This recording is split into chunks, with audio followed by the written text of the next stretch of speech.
Good morning students. आज हम एक फॉर्मूले पे काम करेंगे जिसका नाम है V equals to I R. यानी वोल्ट निकालना होगा तो हम किस में किसका गुणा करेंगे, और अगर विद्युत धारा निकालनी होगी तो क्या करेंगे, या फिर अगर प्रतिरोध निकालना होगा तो क्या करेंगे।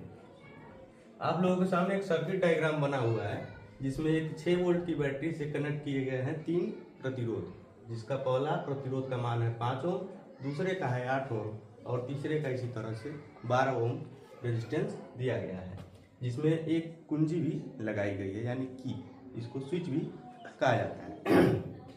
तो आइए सबसे पहले हम वोल्ट को निकालते हैं।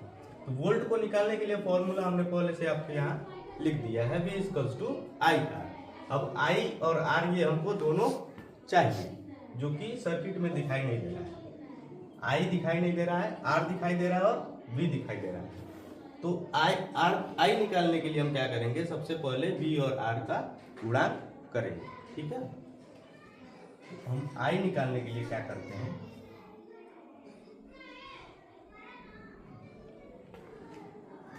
इसको रुकिए सब थोड़ा। आइए हम करंट को निकालते हैं, यानी विद्युत धारा को निकालते हैं। तो विद्युत धारा का फॉर्मूला बन जाएगा हमारा V बाई R। अब V तो हमको दिखाई दे रहा है 6 वोल्ट, और R को हम कैसे निकालेंगे, ये जो है श्रेणी क्रम में जोड़ा हुआ है। तो श्रेणी क्रम में जोड़ते हुए वाले प्रतिरोध को हम कैसे जोड़ेंगे, R इक्वल्स टू क्या हो जाएगा, R1 plus R2 plus R3, और इस तरह से फॉर्मूला होता है RN तक, यानी इनफाइनाइट तक जितना आपके श्रेणी क्रम में जोड़े गए प्रतिरोध हैं उन सभी को हम जोड़ देंगे। यहाँ अभी फिलहाल जो है 3 प्रतिरोध जोड़े गए हैं, इसलिए हम लिख देंगे R equals to 5 ohm plus 8 ohm plus 12 ओम।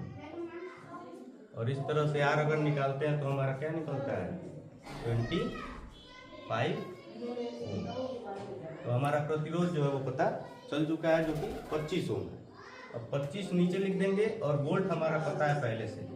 तो अगला जो सीरीज होगा वो क्या बन जाएगा, 6/25, जो कि हमारा प्रतिरोध है।